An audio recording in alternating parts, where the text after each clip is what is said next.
सोचिए, हम इस समय गुजरात में हैं और आपको चुनाव प्रचार की खबरें दिखा रहे हैं। क्या है गुजरात मॉडल? क्या गुजरात का मॉडल मजदूर मॉडल है?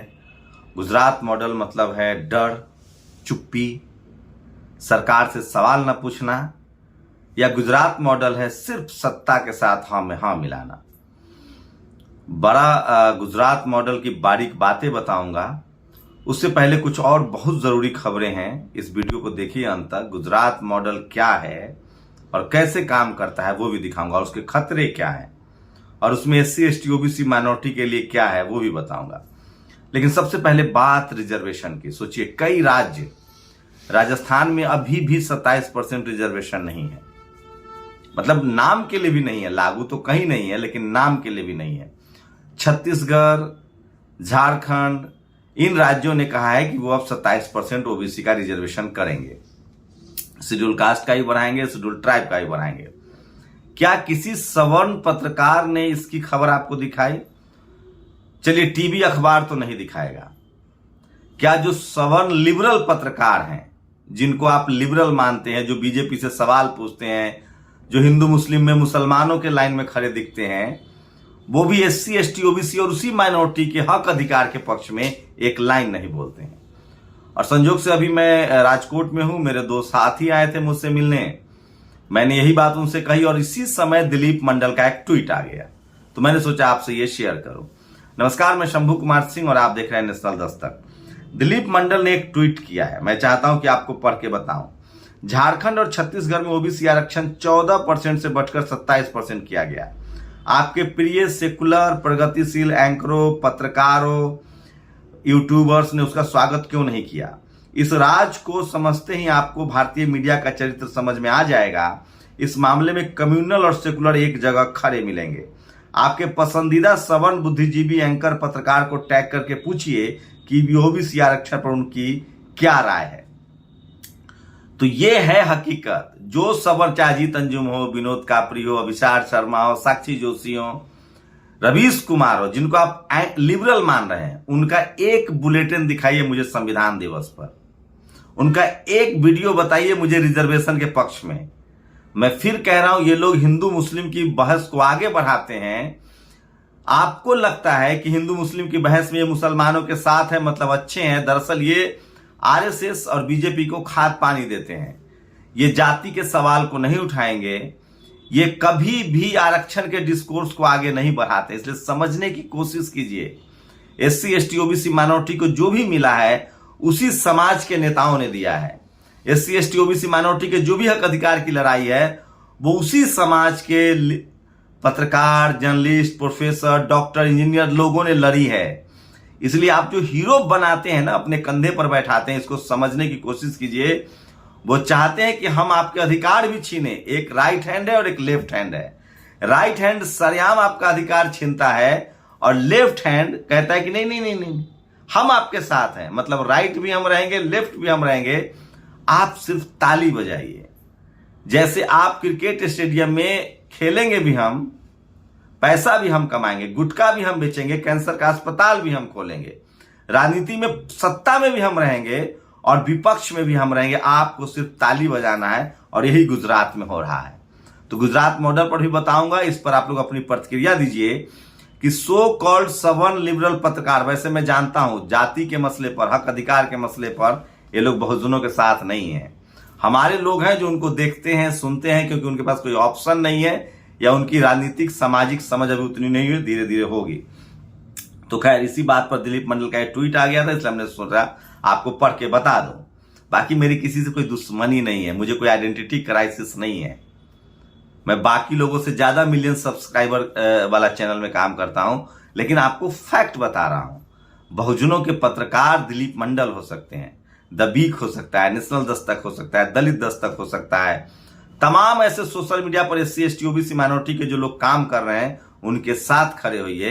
ये जो सवर्ण लिबरल पत्रकार आपको दिख रहे हैं, जो धार्मिक मामलों में मुसलमान के साथ खड़े हैं, वो SC ST OBC माइनॉरिटी के हक अधिकार के मामले में आपके साथ खड़े नहीं है। इस बात को समझिए। CM गहलोत के संभाग में एक दलित के साथ मारपीट एवं उसे जबरन मूत्र पिलाने की शर्मनाक घटना सामने आई है। गुजरात तो जो है सो है, राजस्थान जातिवारियों का गढ़ है। मैं इसीलिए कह रहा हूं, जहां जहां बीजेपी कांग्रेस बीजेपी का खेल चलता है, जहां बहुजन आंदोलन नहीं है, वहां इसी तरह के लोग आपको मिलेंगे।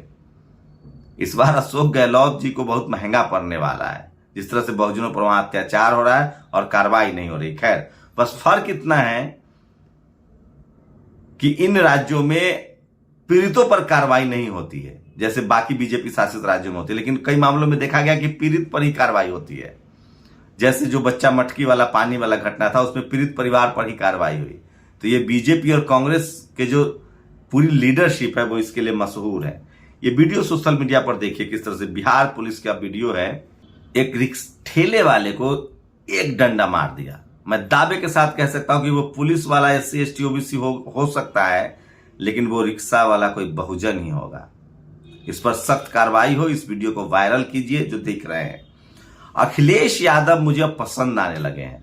मैनपुरी चुनाव में वो गांव गांव घर घर जा रहे हैं। हम लोग यही तो चाहते हैं कि बहुजन समाज के नेता सड़कों पर निकले, जैसे इनके पुरानी पीढ़ी के लोग निकलते थे। तेजस्वी यादव शानदार अस्पताल बनवा रहे हैं, सरकारी अस्पतालों को ठीक कर रहे हैं। शुक्रिया तेजस्वी, लेकिन ये रुकनी नहीं चाहिए। सरदार स्कूल अस्पताल ये बहुजनों के लिए जरूरी है, जो गुजरात मॉडल से गायब है। बताऊंगा कैसे। तो अखिलेश जी शानदार गली गली घूम रहे हैं। हम यही चाहते हैं कि बहुजन नेता कम से कम खाक छाने, ये बहुत जरूरी है। और सोचिए, ये तस्वीरें हैं, शॉकिंग हैं। ये बहुजन समाज के एक्टिविस्ट थे एडवोकेट राहुल चौधरी, और अब ये नहीं रहे। और इनके निधन से तमाम बहुजन समाज के लोग दुखी हैं। सुदेश कुमार आर्या ने ट्वीट किया है। दुनिया में जितने ऐब हैं, जितनी खराबियां हैं, जितनी बुराइयां हैं, वे सब डर के औलाद हैं। डर से ज्यादा बुरी चीज कोई नहीं है। गुजरात पर लागू होता है, बताऊंगा। सोचिए, सबको मुफ्त वैक्सीन, ये कहने के लिए 18 करोड़ के विज्ञापन छपवा दिए गए बीजेपी शासित राज्यों में। और एक वीडियो भी सोशल मीडिया पर वायरल हो रहा है बुलंदशहर यूपी का। जो युवक जो मुस्लिम बनकर 35 टुकड़े को जस्टिफाई कर रहा था, ऑफ इंडिया जो RSS का प्रोपेगेंडा चैनल है, उसने इनका नाम लिख दिया विकास जाटव। अच्छा किया जो नाम लिख दिया। मैं फिर कह रहा हूं, चाहे वो गुजरात का मोची हो, चाहे वो बुलंदशहर का विकास जाटव हो, अगर आप जातीय हिंसा, धार्मिक हिंसा में शामिल रहेंगे तो आप बचेंगे नहीं। विकास जाटव चले गए जेल में। इसलिए मैं बहुजनों को कहता हूं कि आपकी जाति ना हिंदू बनने से भी नहीं खत्म होगी। इसलिए किसी भी तरह के सांप्रदायिक दंगे में आप शामिल ना हो। विकास जाटव को अब जेल जाना पड़ गया। इसलिए मैं कह रहा हूं, संविधान को मानिए, कॉन्स्टिट्यूशनल रहिए और हिंदू मुस्लिम से दूर रहिए। और अशोक गहलोत यह भूल चुके हैं कि उनकी सरकार बनाने में मुख्य भूमिका प्रदेश में दलित आदिवासी बहुजनों की थी। और ये लगातार, ये तस्वीर न दिखाएं, लगातार वहां जातीय अत्याचार जारी है। और बीजेपी सांसद कमलेश पासवान को 1.5 साल की सजा, गोरखपुर के बांसगांव लोकसभा सीट से सांसद हैं। मैडम का नाम है ममता त्रिपाठी। आपको पता है, बीजेपी के शेड्यूल कास्ट सांसद कमलेश पासवान को 1.5 साल की सजा हो गई चक्का जाम करने में। मतलब आप धरना प्रदर्शन भी करेंगे तो आपको सजा हो जाएगी। तो सोचिए, इस देश में SC ST OBC माइनॉरिटी के आप बंडारू लक्ष्मण हो या कमलेश पासवान हो, कितना तेज कोर्ट कचहरी काम करता है, यह समझने की जरूरत है। इसलिए बहुजनों से कहता हूं कि सावधान रहिए।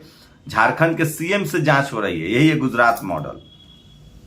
और ये शमशेर सिंह है जी, हिंदुस्तान के 300 स्टाफ को निकाल दिया गया है। ये शख्स अब कह रहा है कि मुझसे बड़ी पाप हुई है। कई बार आप खुद को ही माफ करने की स्थिति में नहीं होते हैं। अनजाने में कलंक की स्याही काली हो गई।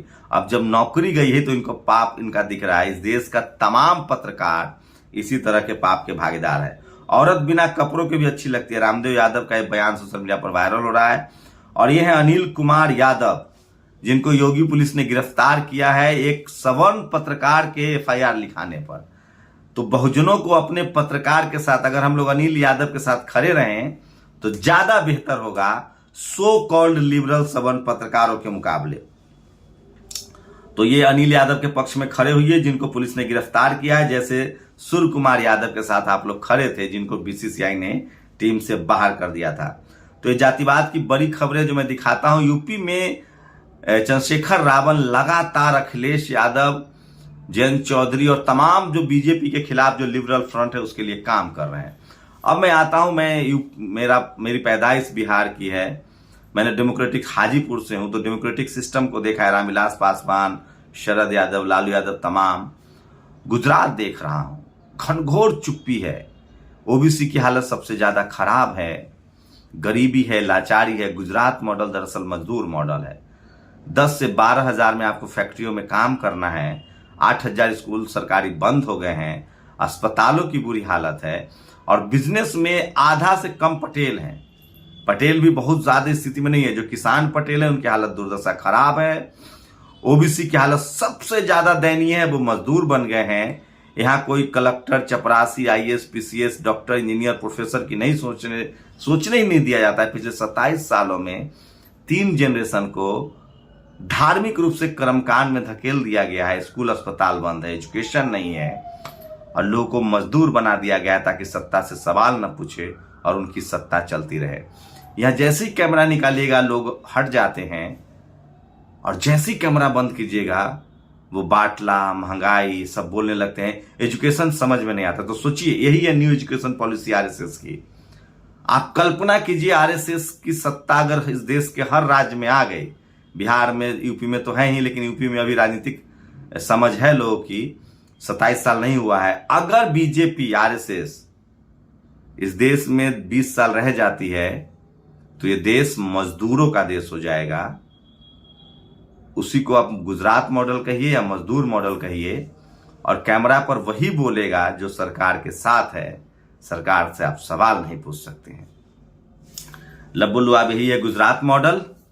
और इस बार लेकिन मैं फिर कह रहा हूं, इस देश में कल संविधान दिवस था। आज लोग देश के सबसे शानदार प्रधानमंत्री वीपी सिंह को याद कर रहे हैं। कम से कम बहुजनों को तो याद करना चाहिए, जिन्होंने ओबीसी रिजर्वेशन को लागू किया। अर्जुन सिंह ने हमें कॉलेज यूनिवर्सिटी में आरक्षण 27% लागू किया। इसीलिए कपिल सिब्बल को बाद में एमएचआरडी मंत्री बनाया गया, अर्जुन सिंह को हटा दिया गया था। तो कांग्रेस के बड़े पाप हैं, लेकिन बीपी सिंह को पूरा बहुजन समाज याद कर रहा है। वो उसमें रामविलास पासवान जी हो, शरद यादव हो, लालू यादव हो, नीतीश कुमार हो, ये तमाम बहुजन नेता थे जिन्होंने इस देश में एससी एसटी ओबीसी की लड़ाई लड़ी है। यूपी में, गुजरात में 27% रिजर्वेशन जरूर है ओबीसी को, लेकिन सबसे ज्यादा गरीबी, लाचारी, बेबसी और जो मजदूर है वो ओबीसी के लोग हैं। और यहाँ कोई बात नहीं करता है। कैमरे पर जैसे ही कैमरा ऑन कीजिएगा लोग हट जाते हैं। लेकिन एक बात है कि गुस्सा बहुत है, नाराजगी बहुत है। लेकिन एक बात तय है कि इस बार गुजरात में अगर बीजेपी आती है तो 2024 में और तेजी से गुजरात मॉडल को देश भर में लागू किया जाएगा। गुजरात मॉडल कुछ नहीं है, सवाल नहीं पूछना है, मजदूर बनना है, पढ़ाई लिखाई, दवाई, स्कूल, अस्पताल, हायर एजुकेशन और सोचना बंद कर देना है। यही है गुजरात मॉडल। आईआईटी नहीं करना है, आईटीआई करना है। आईआईएम नहीं करना है, लेबर बनना है, फिटर बनना है। Doctor, engineer, professor, collector, IAS, IPS नहीं बनना है, थिंकर नहीं बनना है, सिर्फ मजदूरी करनी है। यही है गुजरात मॉडल। मेरे कलीग ने कहा, धारण ने, गुजरात मॉडल नहीं है, ये दरअसल मजदूर मॉडल है। और एक मैडम है जो गई थी गुजरात में कविता पर, माफ कीजिएगा, जो गई थी बिहार में कविता पढ़ने। बिहार से उनको शायद जानकारी नहीं होगी, वो वही मैडम है जिनको बिहार की जो एक गायिका हैं, उन्होंने उनको जिस तरह से कहा था कि सरकारी कवि और जन कवि में अंतर होता है। तो ये मैडम है और यही तस्वीर है। बिहारी लोग हैं मैडम, सरकारी चारणों को कभी मन में नहीं करते हैं, तो इनको मंच पर बैठने नहीं दिया गया, तो इनको बड़ा दुख था। ये सरकार की चरण वंदना करती हैं। मुझे अभी भी उम्मीद है, बिहार, यूपी जैसे राज्य हैं, झारखंड है, संविधान है, डेमोक्रेसी की जड़ें गहरी है, लेकिन गुजरात मॉडल अगर लागू हो गया पूरे देश में, जो इनकम टैक्स, ईडी का, ये हर गुजराती के जहन में है कि सरकार से सवाल पूछेंगे तो आप जेल चले जाएंगे। कोशिश तो हुई है, लेकिन देश बहुत बड़ा है, डेमोक्रेसी है, संविधान है, इतना आसान भी नहीं है। लेकिन गुजरात में वो हो चुका है। गुजरात में घनघोर चुप्पी है, सत्ता से सवाल नहीं पूछ सकते हैं। कैमरा देखते ही लोग सहम जाते हैं। सहम तो हम दिल्ली वाले पत्रकार भी गए हैं, बिहार के नेता, यूपी के नेता भी गए हैं। अब उनको तय करना है कि डेमोक्रेटिक सिस्टम को बचाए रखना है, संविधान बचाए रखना है या सरेंडर कर जाना है।